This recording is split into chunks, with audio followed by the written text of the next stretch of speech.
Bismillahirrahmanirrahim. Assalamualaikum warahmatullahi wabarakatuh.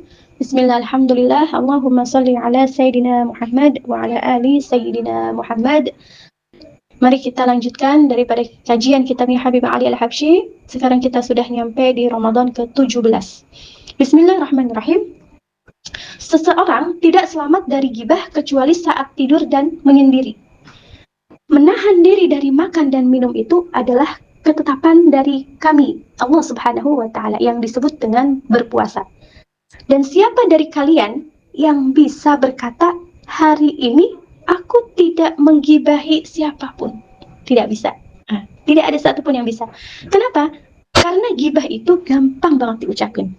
Yaitu menyebut-nyebut saudara muslim dengan sesuatu yang tidak disukainya, disebut gibah.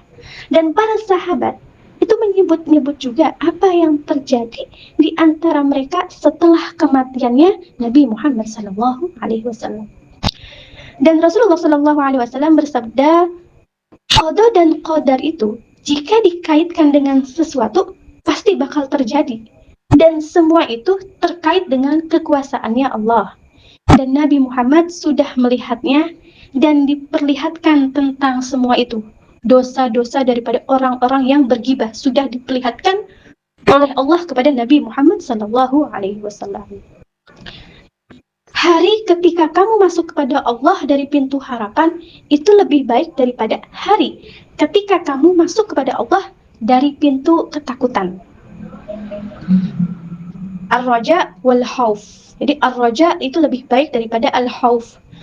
Karena rahmat Allah mendahului murkanya. Tidak ada sesuatu yang bermakna kecuali berprasangka baik atau husnudzon kepada Allah saat kita tidak punya amal. Manusia itu sangat bergantung pada majlis-majlis zikir untuk mendengarkan kajian ilmu dan nasihat.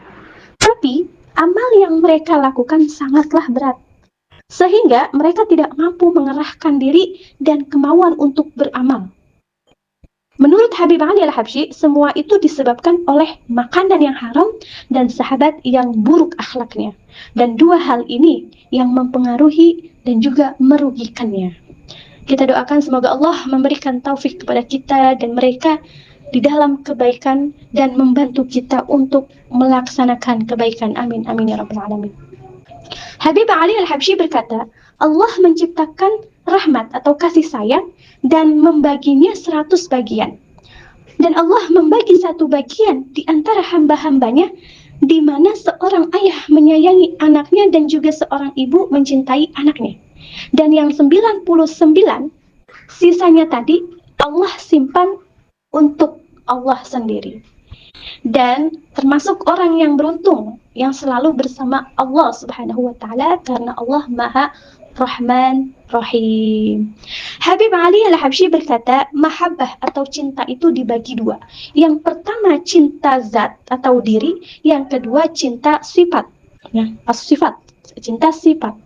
Syekh Abdul Aziz Ad-Dabagh berkata, jika kamu mencintai waliullah, baik karena ilmunya atau ma'rifatnya atau amalnya, maka kamu tidak mencintainya. Akan tetapi kamu hanya mencintai sebab sifatnya saja. Karena orang yang benar-benar mencintai waliullah itu adalah orang yang mencintai karena diri walinya sendiri dan menyadari bahwa dia, wali tersebut, tidak memiliki semua sifat dan ini hanya bisa dimiliki bagi sebagian orang saja. Dan pewaris para waliullah itu tidak memerlukan apapun kecuali al-mahabbah, cinta.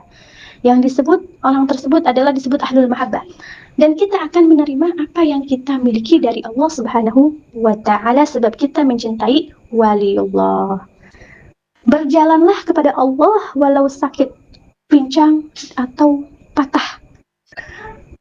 Jangan menunggu kaki kita sehat.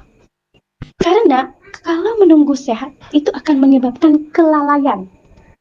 Jalan-jalannya kita di taman ilmu itu lebih baik daripada jalan-jalannya kita di taman ibadah. Jadi kita jalan ke taman ilmu, yaitu majlis, ya, majlis ilmu itu lebih baik daripada kita pergi ke taman ibadah untuk beribadah, untuk sholat, ya, untuk mengerjakan ibadah-ibadah lainnya. Nah, jadi lebih diutamakan berilmu dulu baru beramal. Dan kenikmatan yang kami rasakan ketika membaca qasidah sholawat itu lebih baik daripada kenikmatan nafsu dan juga kelezatan makanan. Hati yang lemah tidak akan mampu melihat keindahannya wajah Nabi Muhammad dan tidak akan kuat dengan pancaran cahaya Nabi Muhammad kecuali hati yang kuat. Jadi kalau hatinya kita masih lemah, itu tandanya kita susah untuk berjumpa Nabi Muhammad. Tapi kalau hati kita udah kuat, udah bersih, kita mudah untuk bermimpi berjumpa dengan Rasulullah Shallallahu Alaihi Wasallam.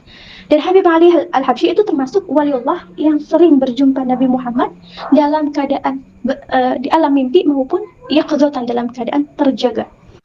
Semoga Allah menguatkan hati kita dan semoga Allah menjadikan cinta kita kepadanya. Dan barang siapa yang dikaruniai Allah cinta kepada Nabi Muhammad, bermimpi berjumpa dengan Nabi Muhammad, betapa bahagianya dia. Masya Allah, orang yang beruntung. Karena mereka diizinkan oleh Allah untuk melihat Nabi, mendapatkan cahaya Nabi Muhammad SAW. Habib Ali Al-Habsyi berkata, Allah telah memuliakan kita dengan Islam, yaitu suatu nikmat yang sangat besar dari Allah.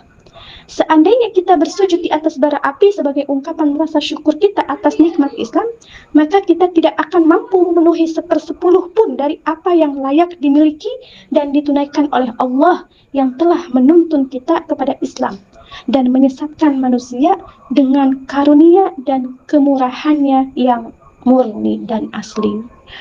Umat Islam itu mendapat taufik dan hidayah dari Allah, dan umat kafir itu akan dikecewakan, juga disesatkan oleh Allah karena tidak mau mempercayai sebagai Tuhan yang Maha Esa. Maka bersyukurlah kepada Allah atas nikmat Islam dan juga iman. Dan kita mohon berdoa kepada Allah agar Allah menjadikan kita selalu teguh dalam iman. Amin ya rabbal alamin. Wa nas'alullah ayyubaddila sayyi'at hasanat bimahadda fadlihi wa judihi wa karamihi. وأن يعافينا ويعفو عنا وأن يعطينا أمنياتنا وتحسن سابقاتنا يجعلني وإياكم ممن سبقت له من الله الحسنى وختم له بها في عافية. وعلى هذه النية وكل نية صالحة وإلى حضرة نبي محمد صلى الله عليه وسلم ببركة الحبيب أبي بكر العطس والحبيب علي الحبشي. الفاتحة.